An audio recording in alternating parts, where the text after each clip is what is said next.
So with that in mind, let's do some more example problems. We're going to do two more from the more basic exercise, and then we'll look at three problems from the advanced exercise. Though even in the advanced exercise, the strategy is going to be the same. We're going to look at both of these exponential expressions. Here the base is an 8, and here the base is 1/64th, and we're going to try and give them the same base.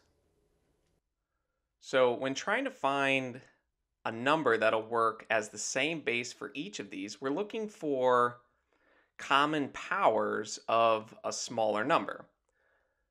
So for instance, 8 and 1/64th, and honestly, we can just look at the 64 now and then rewrite this with a negative exponent later. So 8 and 64 are both powers of 8. 64, for instance, is just 8 squared. So we can use 8 as our common base. Though 8 is really a power of an even smaller number, and same with 64. 8 is really 2 to the third power, and 64 is 2 to the sixth power. So you could, in fact, use 2 as your common base here. So a lot of times you have a choice, but if we can avoid rewriting 8, or in fact, if we can avoid rewriting both of them with a smaller base, then that's going to save us a little bit of work. So we're going to use the bigger number here. We're going to use 8 as our common base just to save ourselves some time. But if you want to practice, I do suggest trying 2 as the base just to prove to yourself that you'll still get the same answer. So we're going to use the same base, and we just want to recognize that 64 is really just 8 squared. So let's rewrite this, and then we'll have to deal with the fact that this is a fraction. So we have that 8 to the 5x plus 3 is equal to 1 over 8 squared now, since that's what 64 is equal to. And we're going to raise this to the minus 2/3 power. So we do have this raised to a negative exponent. And in general, if you have some fraction, like let's say as an example, we have 1 over 4 to the minus 2 power, we can rewrite this as 4 over 1 to the positive 2 power. And to understand that, you really need to understand negative exponents, and that negative exponents just mean repeated division. We're really just dividing by 1/4 twice. So it's really 1 over 1/4, and we're squaring that because we're dividing by it twice. And remember that when we're dividing by a fraction, it's the same as multiplying by that fraction flipped over. So you can see how we can change this negative exponent to a positive exponent by just flipping the fraction. But again, it comes from understanding that negative exponents mean repeated division.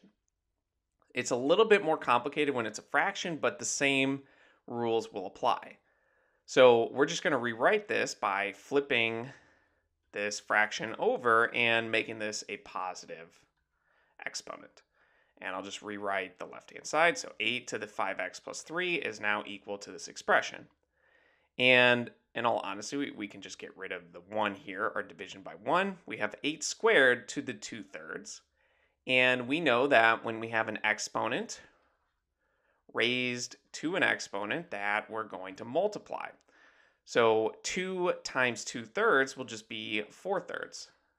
And let's substitute that in. So we have 8 to the 5x plus 3 is equal to 8 to the 4/3. And now that we have both of these bases and our different exponential expressions equal to each other, we can just set the exponents equal to each other. So we'll say that 5x plus 3 is equal to 4/3. And now we can solve for x. We've effectively gotten x outside of the exponent and made this just a linear equation to solve. And let's get rid of the fraction. We'll just multiply everything by 3. So we have 15x plus 9 is 4. We will subtract 9 on each side. So you get 15x is negative 5. 15x is negative 5. And divide by 15 and simplify the fraction. So that x, let me change colors, becomes minus 5 over 15, which simplifies to minus 1/3. So here is our final answer. And of course, at this point, we want to check our work. So I encourage you, pause the video, plug this in, and prove to yourself that this is in fact true.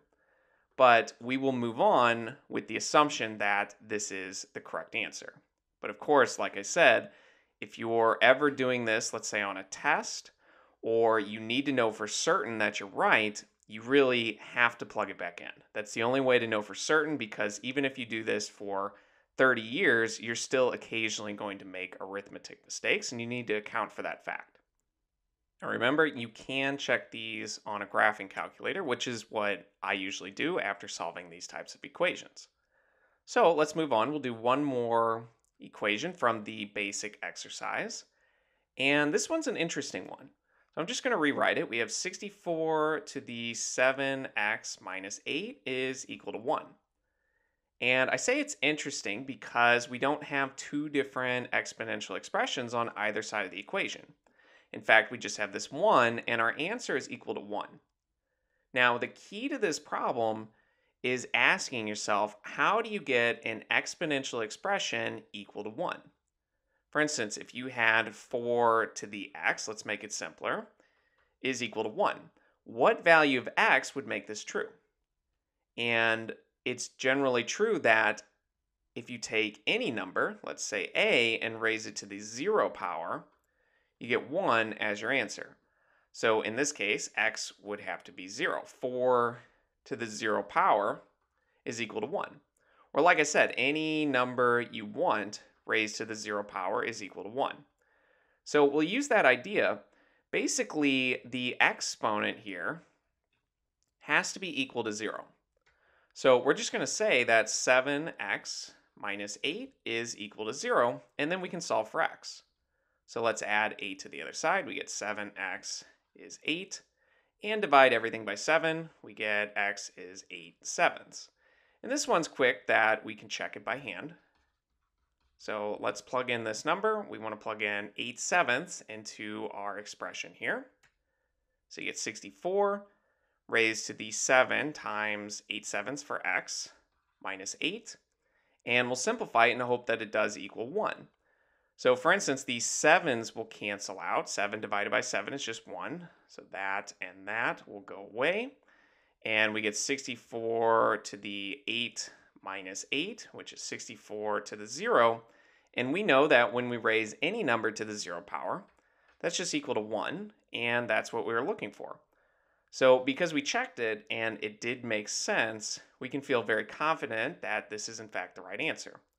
So if your exponential expression is ever equal to 1 and your variable is in the exponent, you just need to set this exponential part equal to 0 and then solve for x.